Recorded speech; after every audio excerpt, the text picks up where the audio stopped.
রাজধানীতে বাড়ি ভাড়ার সঙ্গে সার্ভিস চার্জের বিড়ম্বনায় নগরবাসী। নির্ধারণ হয় মালিকদের খেয়াল খুশি মতো, আছে হয়রানির অভিযোগও নীতিমালা করার তাগিদ।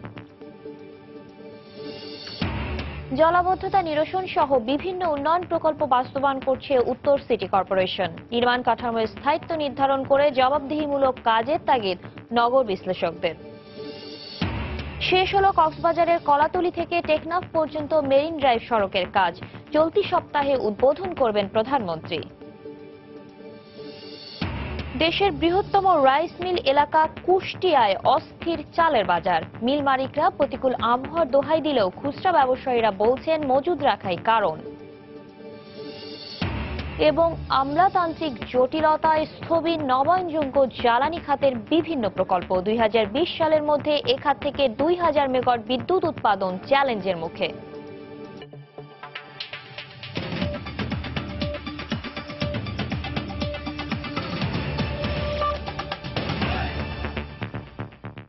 সময় সংবাদের সঙ্গে আছি আমি শাতিলা শারমিন।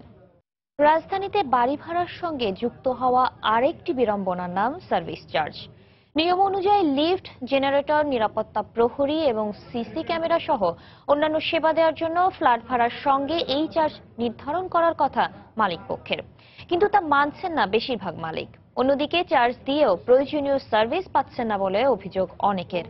ভাড়াটিয়া পরিষদের নেতারা বলছেন, সুনির্দিষ্ট দিক নির্দেশনা বা নীতিমালা না থাকায় বাড়িওয়ালাদের এমন খেয়াল খুশির শিকার হতে হচ্ছে নগরবাসীকে। সাদিয়া আফরিনের রিপোর্ট। দারুণ তো নাই, এক হিসেবে এখন 4000 টাকা, সে পানি যদি 500-700 টাকা যায়, 1000 টাকা যায়, বাকিটা বাড়তি নিচ্ছে। তার কাছে হিসাব চাইলে সে আমার ঘাট ধরে নামিয়ে দিবে। এই ধরনের পরিস্থিতি টুডেট লাগাই দিচ্ছে। রাজধানীর রাজারবাগ এলাকার বাসিন্দা রফিকুল ইসলাম অতিরিক্ত সার্ভিস চার্জ দিতে অস্বীকৃতি জানালে বাড়ি ছেড়ে দেওয়ার নোটিশ দেয় বাড়িওয়ালা। পরে থানায় জিডি করেও পাননি কোনো সুবিচার। প্রতিবাদ করাই তো চাইছে, আমাকে এখন নোটিশ দিয়ে লাঞ্ছনা দিয়ে পানি বন্ধ করে দেয়। আইন বলতে কিছু আছে বলে আমার মনে হচ্ছে না তার কথা, যে বাড়িটা এত বছর যখন প্রতিবাদ করে নেয়, এখন বাসা না থাকলে আপনার কত বাসা আছে চলে যান। এটা কোনো অর্থ বুঝে নেই, কিভাবে দারোগা এই কথা বলতে পারে। সার্ভিস চার্জ নিয়ে এমনই বিড়ম্বনার শিকার রাজধানীর প্রায় প্রতিটি এলাকার ভাড়াটিয়ারা। করিডোর বাবদ এত টাকা, আমি নিজে ঝাড়ু দিই, কিন্তু নিয়ম হলো ওরা ঝাড়ু দেওয়া, যেহেতু ওরা বিল নিচ্ছে। জেনারেটর ছাড়ার আগে কারেন্ট চলে আসে, আর আমাদের প্রতি মাসে বাধ্যতামূলক এই বিলটা দেওয়া লাগে।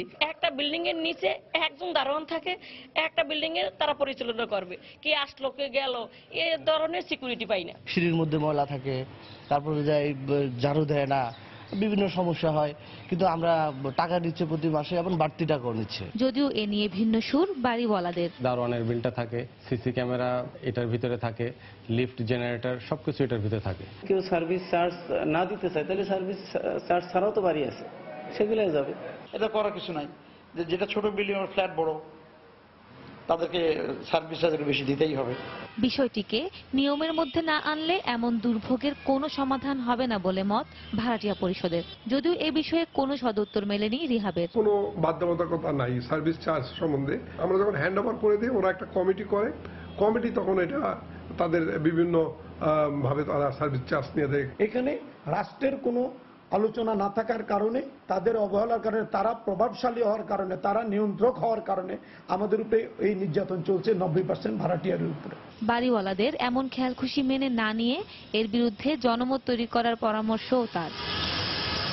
সাদিয়া আফরিন, সময় সংবাদ, ঢাকা। মুক্তিযোদ্ধা এবং আবৃত্তিকার কাজী আরিফের মরদেহ সর্বস্তরে শ্রদ্ধা নিবেদনের জন্য আনা হয়েছে কেন্দ্রীয় শহীদ মিনারে। সেখানে আছেন রিপোর্টার মৌসুমী মৌ। সরাসরি চলে যাচ্ছি সেখানে। মৌ। শহীদ মিনারে এবং এখানে একটু আগে বিশিষ্ট মুক্তিযোদ্ধা বিখ্যাত আবৃত্তিকার কাজী আরিফ তার মরদেহ আনা হয়েছে। এর আগে সকাল 8:45 অর্থাৎ তার ফ্লাইটটি আসার কথা ছিল, তখন তার একটু আগে সেটি ফ্লাইটটি পৌঁছায় শাহজালাল আন্তর্জাতিক বিমানবন্দরে এবং সেখানে তারও কিছুক্ষণ পরে তার পরিবারের লোকজন, অ্যাম্বুলেন্স সহ তার পরিবারের লোকজন তাকে শহীদ মিনারে নিয়ে আসে এবং মাত্র কিছুক্ষণ আগে তাকে এখানে কিন্তু রাষ্ট্রীয় সম্মাননা দেওয়া হয়েছে, অর্থাৎ গার্ড অফ অনার। এবং আমরা জানি যে তিনি বিশিষ্ট মুক্তিযোদ্ধা ছিলেন, মাত্র কিশোর বয়সে, যখন তার বয়স মাত্র 18 তখন কিন্তু তিনি মুক্তিযুদ্ধে অংশ নিয়েছিলেন। অর্থাৎ তার আমি যদি বলি যে আজকে এখানে সম্মিলিত সাংস্কৃতিক জোট থেকে শুরু করে সবগুলো সাংস্কৃতিক বান্ধব সবাই এখানে এসেছেন এবং মুক্তিযোদ্ধা, বরেণ্য আবৃত্তি শিল্পী এবং স্থপতি কাজী আরিফের প্রতি শেষ শ্রদ্ধা নিবেদন করতে আমরা দেখতে পাচ্ছি যে মোটামুটি এখানে সর্বস্তরের লোকজন এবং সাংস্কৃতিক ব্যক্তিত্ব সবাই ভিড় করতে শুরু করেছেন এবং তার মরদেহ বেদিতে রাখা হয়েছে পতাকা মুড়িয়ে, কারণ যিনি যে পতাকার জন্য যিনি যুদ্ধ করেছেন সেই পতাকাকে ছিনিয়ে এনেছেন যুদ্ধ করে, সেই পতাকা দিয়ে আজকে তাকে মুড়িয়ে রাখা হয়েছে এবং সেই শ্রদ্ধা তার প্রতি সবাই জানাচ্ছেন, সর্বস্তরের মানুষ এখানে এসে জড়ো হয়েছেন। এবং আরো বড় একটি বিষয় হচ্ছে তিনি তার কবিতায় মুক্তিযুদ্ধের যে চেতনা, তিনি যে একজন মুক্তিযোদ্ধা ছিলেন এবং সত্যিকার অর্থে তিনি যে স্বাধীনতা পক্ষে ছিলেন, সবসময় সেই অসাম্প্রদায়িক চেতনা তার কবিতায়, তার কণ্ঠে সবসময় উচ্চারিত হয়েছে, সবসময় উঠে এসেছে। এবং আপনি দেখতে পাচ্ছেন যে সেখানে তার কফিন বেদি যেখানে রাখা হয়েছে, এখানে শহীদ মিনারে একটা পর্যন্ত এখানটাতে এটা রাখা হবে, সেটিকে কফিনটিকে ঘিরে কিন্তু তার পরিবারের লোকজন এবং সাংস্কৃতিক ব্যক্তিত্বরা রয়েছেন। আর একটার পর এবং যে বিষয় সেটি হচ্ছে এখানে একটা পর্যন্ত রাখার পরে সর্বস্তরের লোকজন এখানে শ্রদ্ধা নিবেদন করবেন এবং এর পরপরই কিন্তু ঢাকা বিশ্ববিদ্যালয় কেন্দ্রীয় মসজিদে তাকে নিয়ে যাওয়া হবে এবং সেখানটাতে তার দ্বিতীয় জানাজা। আমরা জানি যে 29 এপ্রিল যেদিন তিনি মারা গেছেন দুপুর 12:55 সেদিন কিন্তু তার নিউ ইয়র্কে প্রথম জানাজা অনুষ্ঠিত হয়েছিল। আজকে একটু পরে 1টার পরে 1:30টার দিকে ঢাকা বিশ্ববিদ্যালয় কেন্দ্রীয় জামি মসজিদে তার দ্বিতীয় জানাজা অনুষ্ঠিত হবে এবং এর পরপরই তার পরিবার সিদ্ধান্ত নিবে আসলে তাকে আজকে দাফন করা হবে কিনা। এই ছিল কেন্দ্রীয় শহীদ মিনার থেকে আমার কাছে সর্বশেষ। বিখ্যাত আবৃত্তিকার এবং মুক্তিযোদ্ধা কাজী আরিফের মরদেহ নিয়ে আসা হচ্ছে শহীদ মিনারে। সেখান থেকে আমাদের সর্বশেষ অবস্থা জানাচ্ছিলেন সহকর্মী মৌসুমী মৌ। চলে যাচ্ছি পরবর্তী সংবাদে। জলাবদ্ধতা নিরসন সহ রাস্তায় স্বচ্ছন্দে চলাফেরার জন্য ঢাকা উত্তর সিটি কর্পোরেশন বাস্তবায়ন করছে বিভিন্ন উন্নয়ন প্রকল্প। কর্তৃপক্ষ বলছে আইডিআই প্রকল্পের কাজ শেষ হলে জলাবদ্ধতা নিরসন সহ ফুটপাত ব্যবস্থাপনা উন্নত হবে। এতে পথচারীর পাশাপাশি স্বাচ্ছন্দ্যে চলাফেরা করতে পারবেন প্রতিবন্ধীরাও। তবে বেশ কিছু স্থানে ফুটপাত ভেঙে ফেলাকে অযৌক্তিক বলে মনে করছেন নগর বিশ্লেষকরা। তাদের মতে প্রতিটি নির্মাণ কাঠামোর স্থায়িত্ব নির্ধারণ করে জবাবদিহিমূলক কাজ করতে হবে। শরীফুল ইসলামের ক্যামেরায় কাজল আব্দুল্লাহর রিপোর্ট। অবকাঠামো উন্নয়নে বেশ কয়েকটি প্রকল্পের কাজ শুরু করেছে ঢাকা উত্তর সিটি কর্পোরেশন। এর মধ্যে গুলশান বনানী বাড়িধারা ফুটপাত উন্নয়নে 200 কোটি টাকার চলমান প্রকল্পটির কাজ শেষ হবে 2018 সালের জুনের মধ্যে। এছাড়া সব এলাকার ফুটপাতগুলো করা হচ্ছে জিরো স্লপ। এতে সাধারণ টাইলসের পাশাপাশি প্রতিবন্ধীদের সুবিধায় মাঝ বরাবর বসানো হচ্ছে বিশেষভাবে তৈরি অমসৃণ টাইলস। সিটি কর্পোরেশন বলছে সব শ্রেণীর মানুষের চলাচল উপযোগী করে নির্মাণ করা হচ্ছে এসব ফুটপাত। সব জায়গায় দেখবেন আমাদের জিরো স্লোপ ছিল না, অথবা একটা প্রতিবন্ধী মানুষ যদি একটা ফুটপাত দিয়ে চলা শুরু করে তাহলে প্রতিটা বাসার আগে তাকে স্টেপ ডাউন করতে হয়, আবার বাসা শেষ হলে স্টেপ আপ করতে হয়।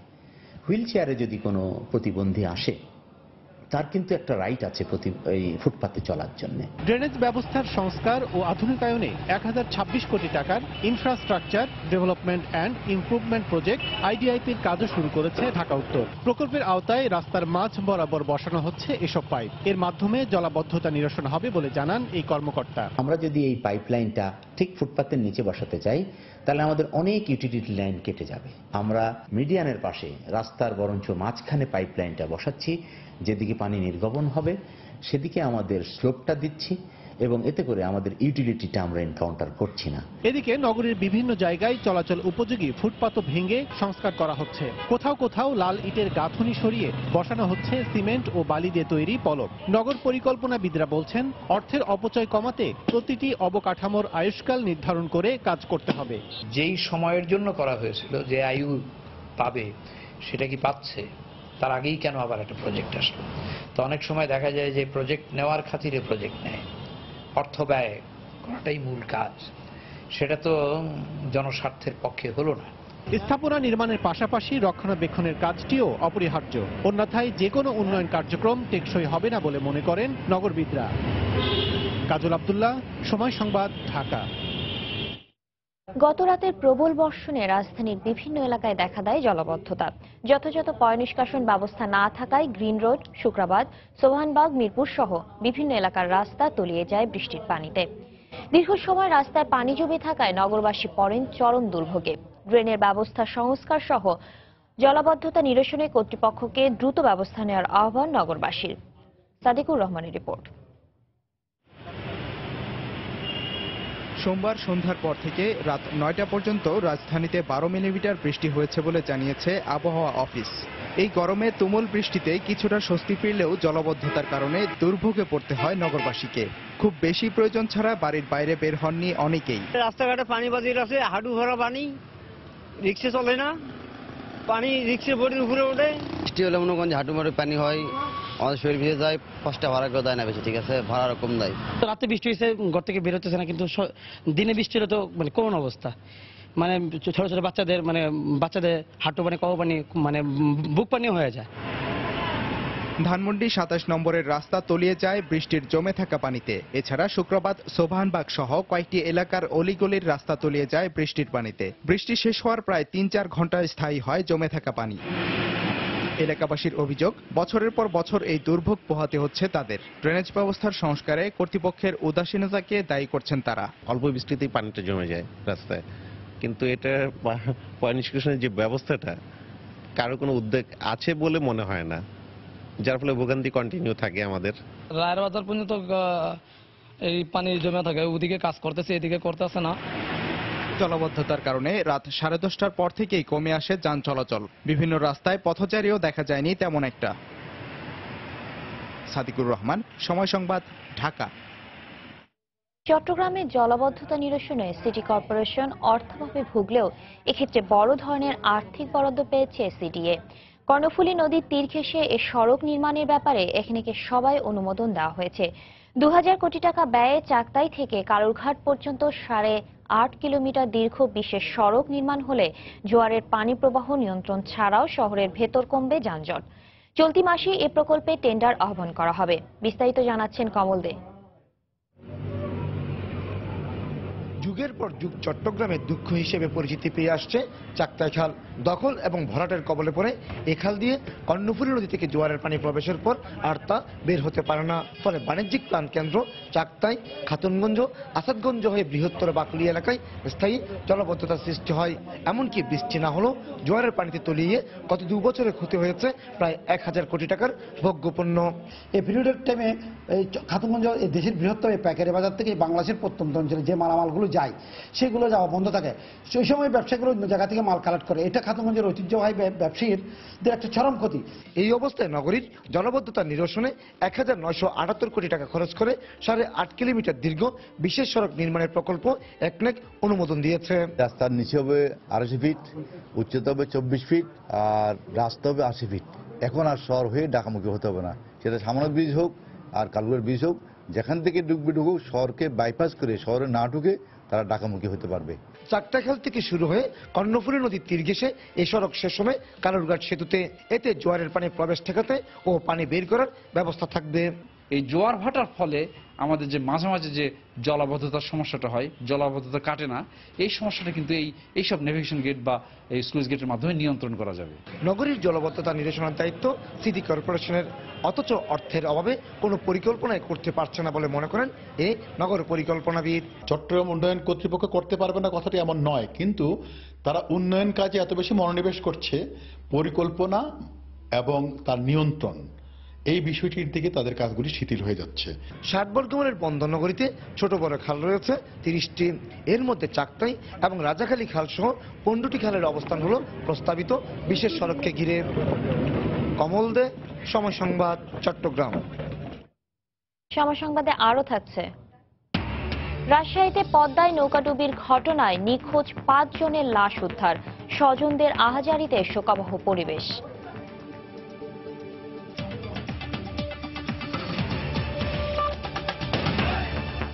অবশেষে শেষ হয়েছে কক্সবাজার শহরের কলাতলী থেকে টেকনাফ পর্যন্ত 80 কিলোমিটার দীর্ঘ মেরিন ড্রাইভ সড়কের কাজ। 6 মে প্রধানমন্ত্রী শেখ হাসিনার উদ্বোধনের মাধ্যমে উন্মুক্ত হবে স্বপ্নের এই সড়ক। সংশ্লিষ্টরা বলছেন মেরিন ড্রাইভ সড়কের মাধ্যমে খুলে যাবে সম্ভাবনাময় পর্যটনের অবারিত দুয়ার। সুজাউদ্দিন রুবেলের তথ্য, মোহাম্মদ ফরাজের ছবি নিয়ে ডেস্ক রিপোর্ট। একপাশে সবুজের সমারোহ নিয়ে উঁচু পাহাড় আর অপর পাশে উত্তাল সমুদ্রের ঢেউ আছড়ে পড়ছে বালিয়াড়ির বুকে। এ দুয়ের বুক চিরে সুপ্রশস্ত পিচ ঢালা পথ। এটি বিশ্বের দীর্ঘতম সমুদ্র সৈকতের কোল ঘেঁষে উদ্বোধনের অপেক্ষায় থাকা কক্সবাজার টেকনাফ মেরিন ড্রাইভ সড়ক। নানা জটিলতায় 1998 সালে শুরু হওয়া মেরিন ড্রাইভ প্রকল্পের কাজ শেষ হতে পার হয়ে যায় দীর্ঘ সময়। সম্প্রতি সেনাবাহিনীর 16 ইসিবির তত্ত্বাবধানে শেষ হয় সড়কটির নির্মাণ কাজ। চলছে শেষ মুহূর্তের প্রস্তুতি। স্থানীয়রা বলছেন সড়কটি উদ্বোধনের মাধ্যমে খুলবে পর্যটনের নতুন দুয়ার। পর্যটকরা যখন এই মেরিন ড্রাইভকে ঘিরে এবং এই মেরিন ড্রাইভের মাধ্যমে এই এলাকায় তাদের পদচারণে মুখরিত হবে। বিভিন্ন ধরনের কর্মসংস্থানমূলক প্রতিষ্ঠান গড়ে উঠতেছে। এই কর্মকাণ্ডের জন্য আমরা সবাই উপকৃত। মেরিন ড্রাইভ রোড চালু হলে আমাদের অর্থনৈতিক চাকা আরো গতিশীল হবে। এই সড়কের মাধ্যমে কক্সবাজার একটি সমৃদ্ধশালী পর্যটন শিল্প হিসেবে প্রকাশ পাবে বলে মনে করছেন হোটেল মালিক সমিতির নেতা।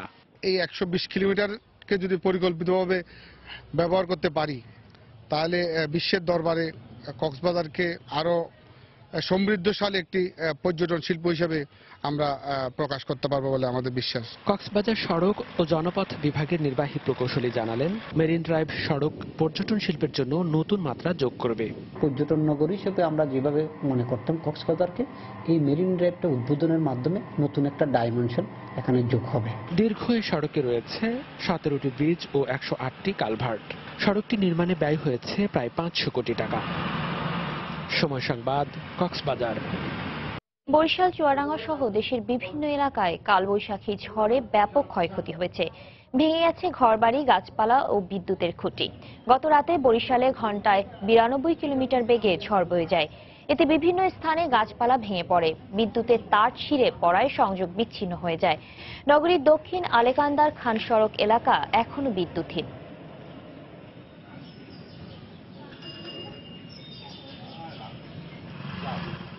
চুয়াডাঙ্গায় কালবৈশাখীর তাণ্ডবে 2 শতাধিক ঘরবাড়ি ভেঙে গেছে। গত রাতে চুয়াডাঙ্গা সদর সহ 4 উপজেলার উপর দিয়ে ঝড় বয়ে যায়। এতে গাছপালা, বিদ্যুৎ, টেলিফোন লাইনের খুঁটি ভেঙে ব্যাহত হয় সড়ক যোগাযোগ। এছাড়া ধান ও ভুট্টা সহ অন্যান্য ফসলেরও ব্যাপক ক্ষতি হয়।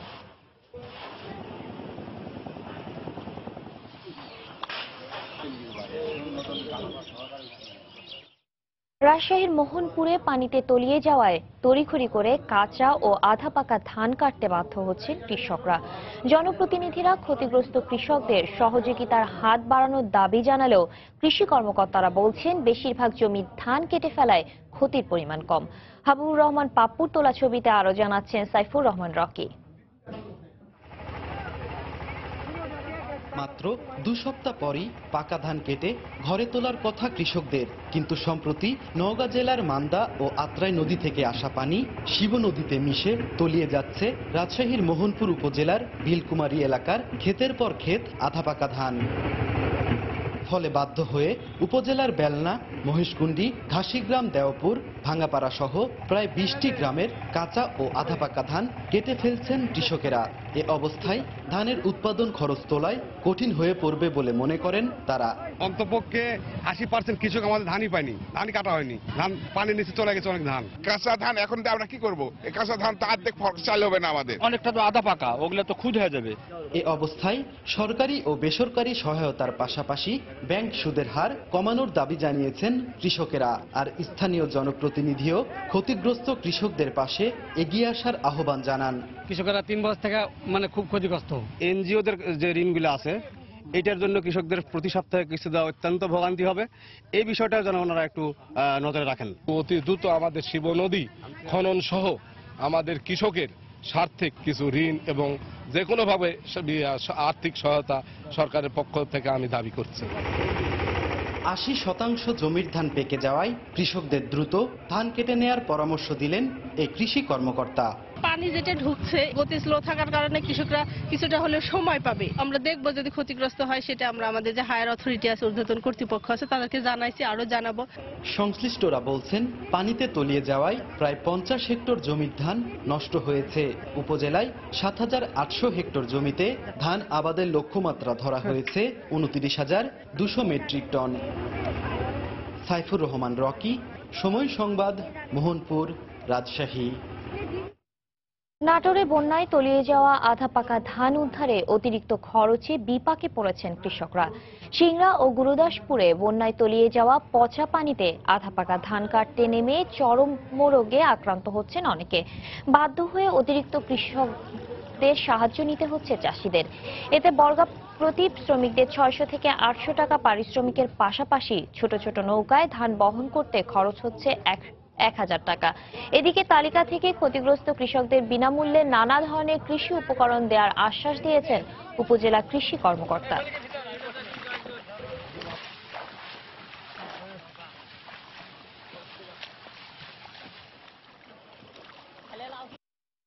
গাড়ি ঘোড়া কিছু চলিচ্ছে না, নৌকা দিয়ে লিয়ার যাতায়াতের বিরাট অসুবিধা। ১ টাকা নৌকা ১,০০০ টাকা করে ভাড়া লাগিচ্ছে। পানি পচে যাওয়ার পরে মনে করেন যে ধান কাটতে লাগলে হাত পা ঘা পচরা হচ্ছে, এই জন্য মনে করেন যে ৩০০ টাকার কামলা ৬০০ টাকা। এই ধান আমাদের কাজ করতে করতে হাতটা পচে শেষ, তাই আমরা এখন ৮০০-৯০০ টাকা দিন নিতেছি। ক্ষতি পোষায় ওঠার জন্য আগামীতে আমরা সরকারের কাছে আবেদন করব কৃষকদের যাতে উন্নত মানের বীজ এবং সার সহযোগিতা দিয়ে তাদেরকে আবার পুনরায় নতুন করে করার সুযোগ দেয় আর কি। সময় সংবাদে আরো থাকছে, উত্তর কোরিয়ার সর্বোচ্চ নেতা কিম জং উনের সঙ্গে সাক্ষাৎকে সম্মানজনক বলে আখ্যা দিলেন মার্কিন প্রেসিডেন্ট ট্রাম্প।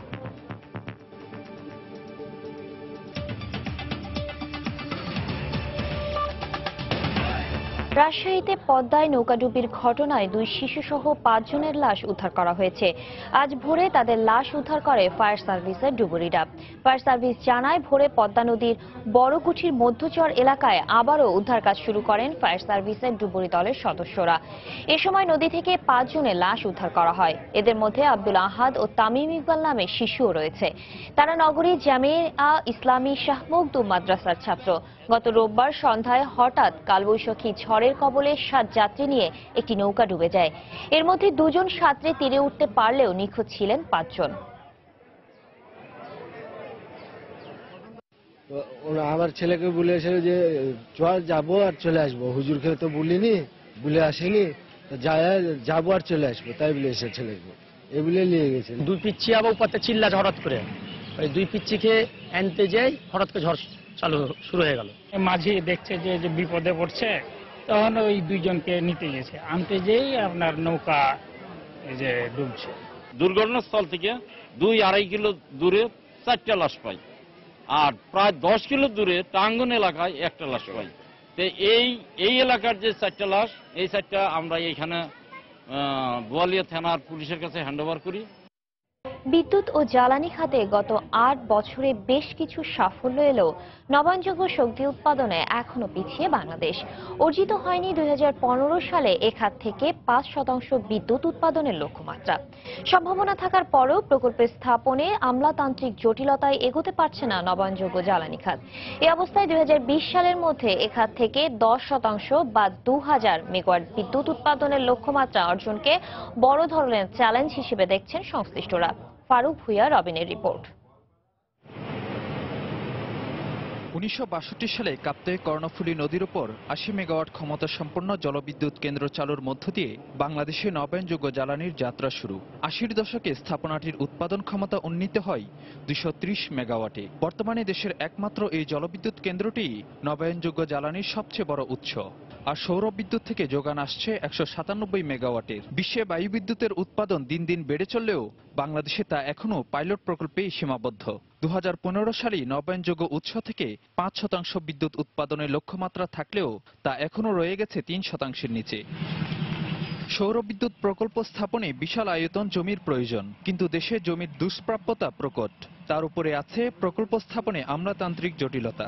এসব কাটানো গেলে এ খাতে বিদ্যুৎ উৎপাদন বাড়ানো সম্ভব বলে মনে করেন সংশ্লিষ্টরা। নেপাল, ভুটান থেকে জলবিদ্যুৎ আমদানির কথা বলা হলেও নেই দৃশ্যমান অগ্রগতি। এ অবস্থায় 2020 সালে নবায়নযোগ্য উৎস থেকে 10% বিদ্যুৎ সংস্থানের পরিকল্পনা শুধু কাগজে কলমেই সীমাবদ্ধ থাকে কিনা তা নিয়ে রয়েছে সংশয়। শুধু সোলার নির্ভর করে এটা অ্যাচিভ করা উড বি ভেরি চ্যালেঞ্জিং। একটা পাওয়ার প্ল্যান্ট করতে গেলে এসি ল্যান্ডের কাছে যেতে হচ্ছে, ডিসি অফিসে যেতে হচ্ছে, ডিপার্টমেন্ট অফ এনভায়রনমেন্টে যেতে হচ্ছে, এনার্জি রেগুলেটরি কমিশনে যেতে হচ্ছে। প্রতি ঘাটে ঘাটে গিয়ে যদি তাদের এত কষ্ট পেতে হয় একটা প্রোগ্রামকে সাকসেসফুল করার জন্য, মানে খুবই প্রধান অন্তরায়। তবে কর্তৃপক্ষ বলছে চ্যালেঞ্জিং হলেও লক্ষ্যমাত্রা অর্জন অসম্ভব নয়। আর বিশেষজ্ঞরা জোর দিচ্ছেন কর্তৃপক্ষের সদিচ্ছার উপর। আমাদের এই টার্গেটটা খুব একটা কঠিন হবে না, তবে চ্যালেঞ্জ আছে। বেশ কিছু পাওয়ার পারচেজ এগ্রিমেন্ট সরকার ইতিমধ্যে স্বাক্ষর করেছে, যেখানে অনেক বড় ক্যাপাসিটির সৌরবিদ্যুৎ কেন্দ্র আসছে। সরকারি প্রতিষ্ঠানে যারা আছে তাদেরকে আরো নিষ্ঠাবান হতে হবে। বিদেশিরা ইনভেস্ট করার জন্য বসে আছে, শুধু আমাদেরকে ঠিক মতো পলিসি এবং যেটাকে আমরা বলি ট্যারিফ, সরকার শুধু নির্ধারণ করে দেবে কত টাকা কিনবে, দেখবেন যে পুরো দেশে আলোর সৃষ্টি হয়ে গেছে। জীবাশ্ম জ্বালানির বিপরীতে নবায়নযোগ্য শক্তি একদিকে যেমন পরিবেশ বান্ধব, অন্যদিকে দেশের জ্বালানি নিরাপত্তায় যোগ করতে পারে নতুন মাত্রা। তাই বিশেষজ্ঞরা মনে করেন নবায়নযোগ্য জ্বালানির সম্ভাবনাকে কাজে লাগাতে নীতি নির্ধারকদের আরও তৎপর হওয়া উচিত। ফারুক ভূঁইয়া, রবিন, সময় সংবাদ, ঢাকা। কয়েকদিন পরে বড় মৌসুমে ধান উঠবে, অথচ দেশের বৃহত্তম রাইস মিল এলাকা কুষ্টিয়ার খাজানগরে চালের বাজার অস্থির। মিল মালিকদের দাবি, প্রতিকূল আবহাওয়ার কারণে বেড়েছে চালের দাম। খুচরা ব্যবসায়ীরা বলছেন ধান মজুত করে রাখাই চালের দাম বাড়ার কারণ। তবে দ্রুত চালের দাম কমবে বলে আশ্বাস মিল মালিক সমিতির। বাবুল হোসেনের ছবি ও SM রাশেদের পাঠানো তথ্য নিয়ে ডেস্ক রিপোর্ট। বছরের এ সময় ধানের ভরা মৌসুম, চালকলগুলোতে আসতে শুরু করে ধান, কিন্তু এবছর চিত্র উল্টো। কুষ্টিয়ার মিল মালিকরা বলছেন হাওড়া অঞ্চলে বন্যা আর সারা দেশে অতিবৃষ্টির কারণে চাহিদা মতো ধান সরবরাহ নেই। এতে কম হচ্ছে চাল উৎপাদন, যার প্রভাব পড়েছে বাজারে। দেশের বৃহত্তম চালের মোকাম কুষ্টিয়ার খাজানগরে সব ধরনের চালের দাম বেড়েছে। 50 কেজির মোটা চালের বস্তার দাম 1700 টাকা থেকে বেড়ে দাঁড়িয়েছে 2050 টাকায়। মিনিকেটের 50 কেজি বস্তার দাম 2200 টাকা থেকে বেড়ে হয়েছে 2600 টাকা। অস্বাভাবিকভাবে বেড়ে যাওয়ার দামে চাল কিনতে হিমশিম খাচ্ছেন ক্রেতা। 9000 টাকা বেতনে ঘর ভাড়া দেবো, না বাজার করবো, না চাল কিনবো, দিকে পাই না। দোকান থেকে জিগালে বলে দাম আরো বাড়বে, নিয়ে রেখে দিন। সব ধরনের চাউল কেজিতে 4 টাকা বাড়েছে, অর্থাৎ বস্তা প্রতি হিসাব আসে প্রতি বস্তায় 200 টাকা করে বাড়েছে। এবার আবহাওয়া খারাপ থাকার কারণে সকল জেলাতে একযোগে ধানটা মাঠের থেকে উঠতে পারে নাই।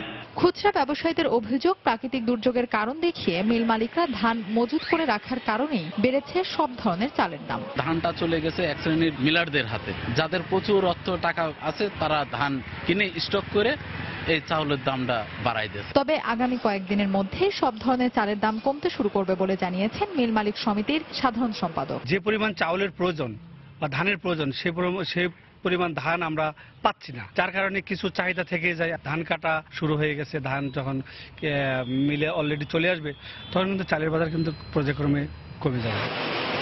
কুষ্টিয়ায় 25টি বড় agro food product auto rice mill সহ ছোট বড় প্রায় 970টি রাইস মিল গড়ে উঠেছে। পাশাপাশি ধান সেদ্ধ, শুকানো সহ নানা প্রক্রিয়ার জন্য রয়েছে 2000-এর বেশি চাতাল। সময় সংবাদ, কুষ্টিয়া। দেশের বাইরের খবর। যুক্তরাষ্ট্রে শ্রমিকদের অধিকার খর্ব ও ন্যায্য মজুরি না পাওয়ার অভিযোগ করেছেন প্রবাসী বাংলাদেশিরা। সোমবার আন্তর্জাতিক শ্রমিক দিবসে নিউ ইয়র্কে সমাবেশ করে বিভিন্ন সংগঠন। New York workers centre federation, immigrant workers justice সহ বেশ কয়েকটি শ্রমিক অধিকার ও মানবাধিকার ও নাগরিক অধিকার সংগঠন মে দিবসের বর্ণাঢ্য র্যালিতে অংশ নেয়। এরাজ্যে ন্যূনতম মজুরির আওতায় কর্মরত প্রায় 26 লাখ কর্মজীবীর মধ্যে অধিকাংশই নিউ ইয়র্ক সিটিতে কর্মরত। বছর ঘুরে মে দিবস আসলেও ন্যায্য মজুরির সুদিন আসে না বলে হতাশা প্রকাশ করেন প্রবাসী বাঙালিরা। এরপরও অধিকার আদায়ের সংগ্রাম চালিয়ে যাওয়ার কথা জানান তারা।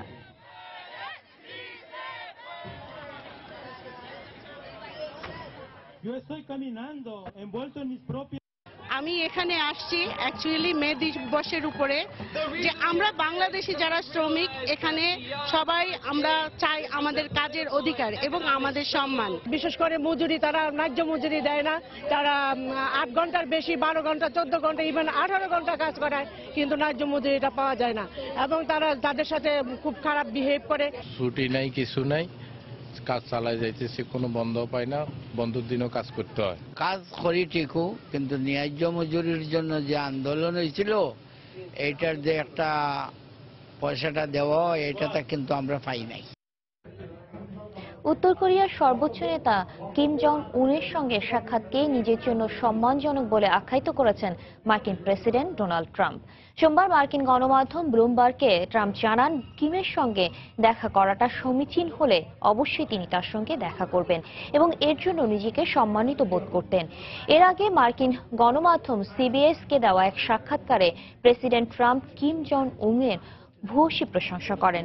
উত্তর কোরিয়ার একের পর এক ক্ষেপণাস্ত্রের পরীক্ষা এবং যে কোনো সময় ষষ্ঠবারের মতো পরমাণু অস্ত্র পরীক্ষার ঘোষণা এবং কোরীয় উপদ্বীপে চলমান উত্তেজনার মধ্যেই ট্রাম্প কিমের প্রশংসায় পঞ্চমুখ হলেন।